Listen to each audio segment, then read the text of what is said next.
am the product manager for the kURL team. I'm going to be talking with you all today about streamlining your installer spec with kURL.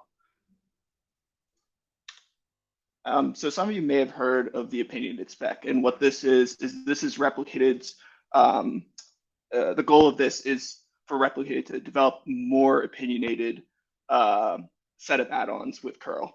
So what this does is this helps reduce the kURL complexity. And we have deprecated a bunch of add-ons, as some of you may have seen in emails that we sent. And the reason that we did this is to help with this reduction in complexity. So it really improves our ability to test kURL. Without an infinite number of add-ons, we can really reduce our number of test cases and focus on making sure that those tests are passing. We also removed add-ons that weren't maintained. So Weave hasn't been maintained for, I believe, over a year at this point. And it's not getting the proper updates, CVE fixes, and things like that. So we chose to deprecate that to improve the reliability moving forward. And then we also are removing add-ons that aren't stable. So some of you may have seen our blog post around Longhorn. You also may have experienced using Longhorn. And what we found in Longhorn was that it just wasn't up to our standards of running a production cluster.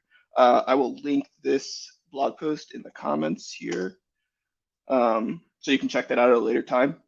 But in doing these deprecations, we really have been focusing on reducing that core set of add-ons. So we offer Kubernetes, Containerd, Flannel, and OpenEBS, and Rook. And this is like the core distro of what makes a Kubernetes cluster a Kubernetes cluster. In addition to this, depending on your use case, there might be additional add-ons that we recommend. So Contour, if you need Ingress, Prometheus for alerting or monitoring, and the Docker registry for air-gapped environments. And so with the core distro plus the add-ons that you select, it's really just reducing that footprint and moving forward as you go through the upgrade process and bring your customers forward. We're trying to have add-ons that are longer living and more stable, so you don't end up with a bunch of different kURL specs out there.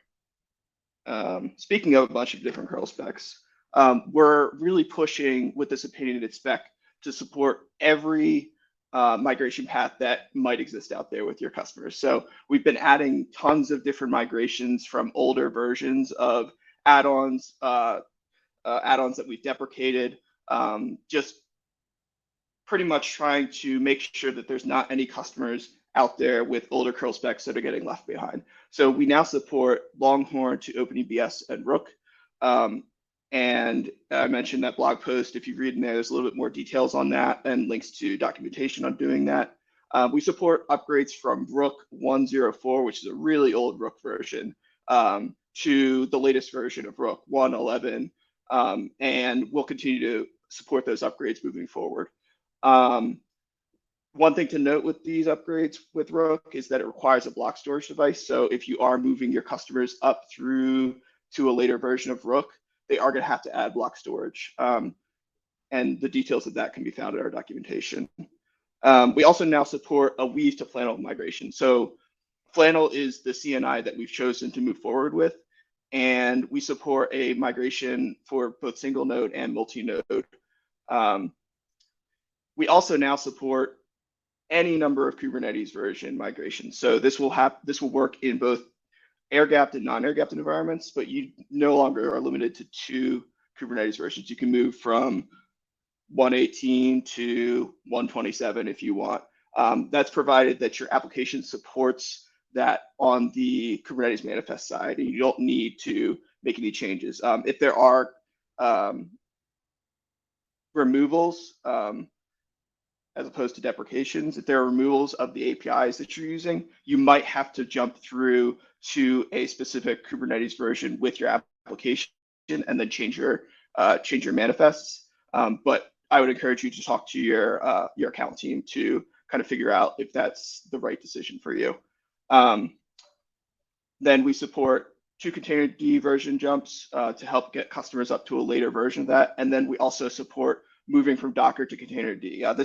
This migration has been in the product for a while now because later versions of Kubernetes, I believe I don't want to say the version, I think it's 124 or 125 or later, do not support Docker.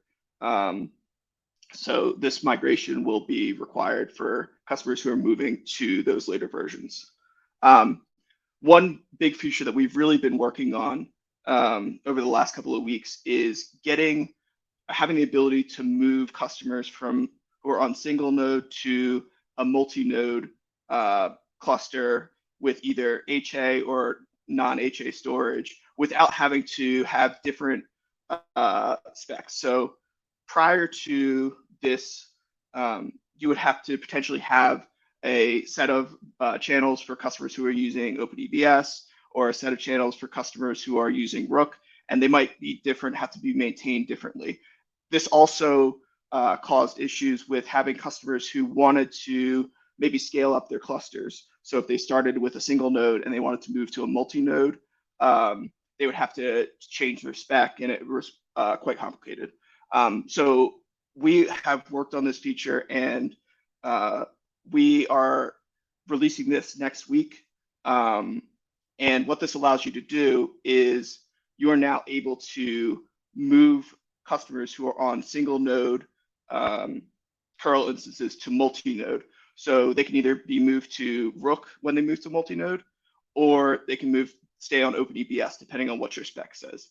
The implementation of this is demoed in this slide here. So what you would do is you would specify the Rook version that you want, the OpenEBS version that you want, and then you set the minimum number of node counts. When you have that minimum number of node counts set, when the customer joins that nth node, they will get prompted to run the migration. So they can either run the migration or they can postpone that migration until their schedule, their change window kind of allows them to do that migration, because this migration will result in downtime. But once they run that migration, they will be on HA storage without having to switch back and forth between different kURL specs. So one thing to note with this is that it does require a block storage device to move to Rook, and this has to be added prior to that migration. You also can run a multi-node kURL cluster with OpenEBS. You don't have to use Rook for your storage if you're running a multi-node cluster, but that does only give you non-distributed storage. So that's one thing to note. So this should be available next week. So in the next release or two, just check the release notes, and when that's available, you'll be able to set that in your kURL configuration. After this, what's next for kURL? So very high level, what we're looking to do is really trying to focus on improving the upgrade experience. So we're trying to make those upgrades more stable. We're trying to make them easier for the customers. And we're going to continue to improve this process and make that spec more simple. We're also trying to focus on troubleshooting and better error messages. So one issue that we have in the kURL product is that our error messages are really kind of homemade. We want to make these error messages more geared towards the open source community. So it's easy to Google when issues happen. When you Google something, you really get a lead rather than having like it all obfuscated away from you and not knowing where to go next. This will help troubleshoot customer environments faster, and then it also reduces that back and forth between Replicated and your support teams. And then we also want to further abstract Kubernetes away from the end user. So the end users generally are Linux admins, and their interface is the Linux operating system. We want to make sure that they're not having to dive into Kubernetes. We want to solve the Kubernetes problems for the customers so that they can just focus on the interfaces that they're used to with Linux operating systems. And yeah, so really excited for what the future holds with kURL, and hopefully we can bring you some new features in addition to these.